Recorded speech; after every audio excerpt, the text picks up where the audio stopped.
പ്രിയമുള്ള സഹോദരന്മാരെ, സഹോദരിമാരെ, ഏവർക്കും ദൈവാനുഗ്രഹം എപ്പോഴും ഉണ്ടായിരിക്കട്ടെ. ബിസ്മില്ലാഹിർ റഹ്മാനിർ റഹീം. ഹുവല്ലദീ യുസയ്യിറുക്കും ഫിൽ ബർരി വൽ ബഹരി. അവനാകുന്നു കരയിലും കടലിലും നിങ്ങൾക്ക് സഞ്ചാര സൗകര്യം നൽകുന്നത്.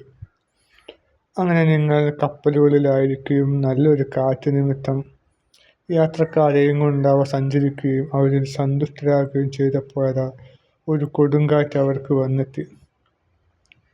എല്ലായിടത്തു നിന്നും തിരമാലകൾ അവരുടെ മുന്നിലേക്ക് വന്നു. തങ്ങൾ വലയം ചെയ്യപ്പെട്ടിരിക്കുന്നുവെന്ന് അവർ വിചാരിച്ചു. അപ്പോൾ കീഴ്വണക്കം അള്ളാഹുവിനെ നിഷ്കളങ്കമാക്കിക്കൊണ്ട് അവനോടം പ്രാർത്ഥിച്ചു, ഞങ്ങളെ നീ ഇതിൽ രക്ഷപ്പെടുത്തുന്ന പക്ഷം തീർച്ചയായും ഞങ്ങൾ നന്ദിയുള്ളവരുടെ കൂട്ടത്തിലായിരിക്കും.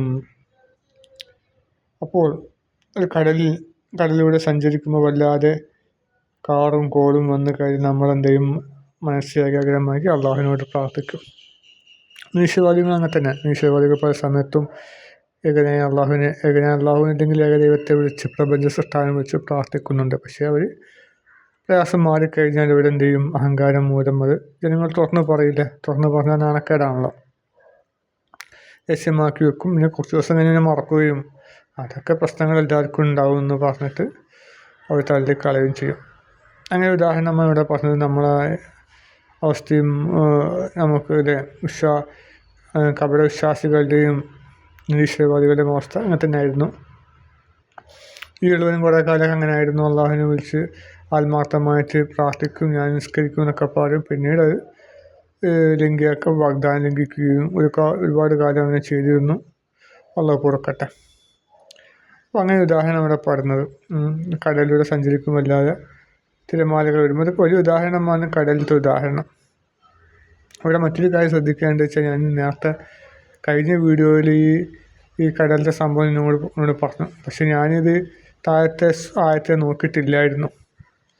സ്വാഭാവികമായിട്ടും ആ ആയത്ത് മുകളിലത്തെ ആയത്ത് പറഞ്ഞപ്പോൾ ഇത് സ്വാഭാവികമായി എൻ്റെ മനസ്സിൽ വന്നൊരു ഉദാഹരണമാണ്. ഇത് പണ്ട് ഖുറാനിൽ വായിച്ചതാണ്. പക്ഷേ ഇപ്പോൾ ഞാനിത് താഴത്തേക്ക് നോക്കിയിട്ടില്ലായിരുന്നു. പക്ഷേ യാദൃശ്യമായി എൻ്റെ നാവിലത് വന്നു.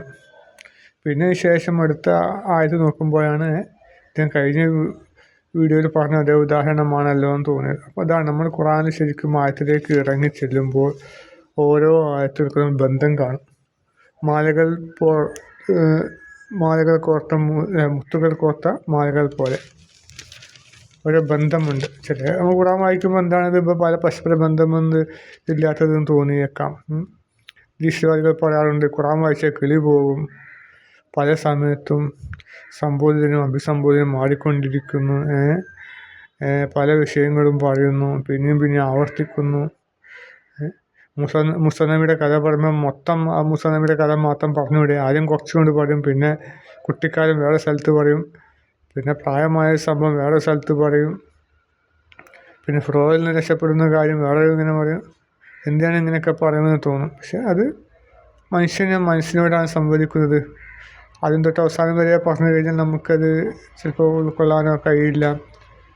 പലതവണ ആവർത്തിക്കുമ്പോൾ നമ്മുടെ മനസ്സിൽ അതവിടെ രൂഢമൂലമായി നിൽക്കും.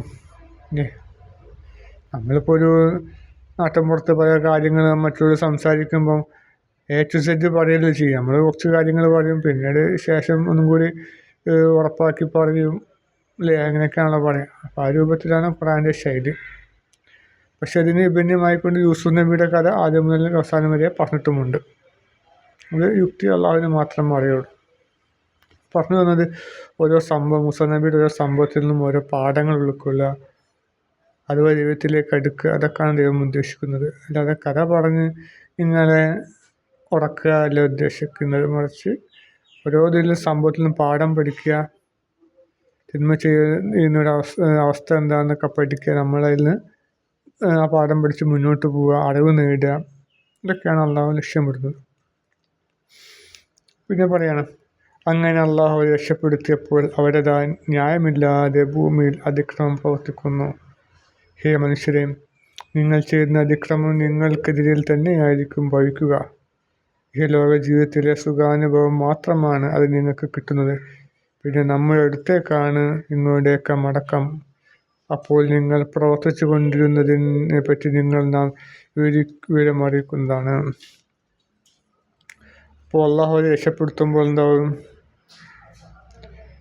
പിന്നെ അവർ എന്താ ഈ ഭൂമിയിൽ അഹങ്കരിച്ച് നടക്കും.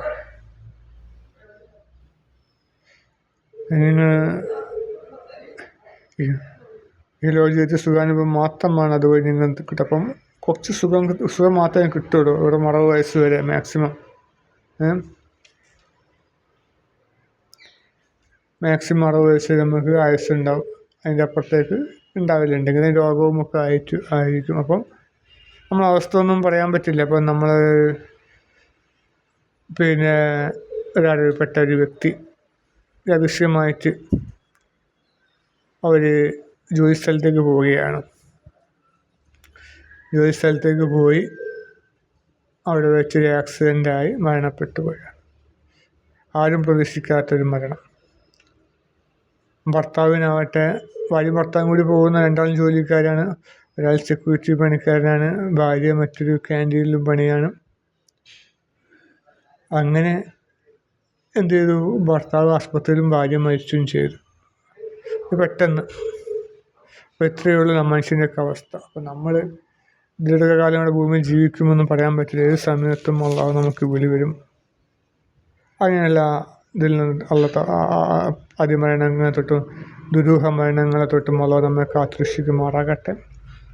അള്ളാഹുവിലേക്ക് കൂടുതൽ എടുക്കുന്ന ഭാഗ്യന്മാരുടെ കൂട്ടത്തിൽ അള്ളാഹു നമ്മൾ ഉൾപ്പെടുത്തുമാറാകട്ടെ. ആമീൻ.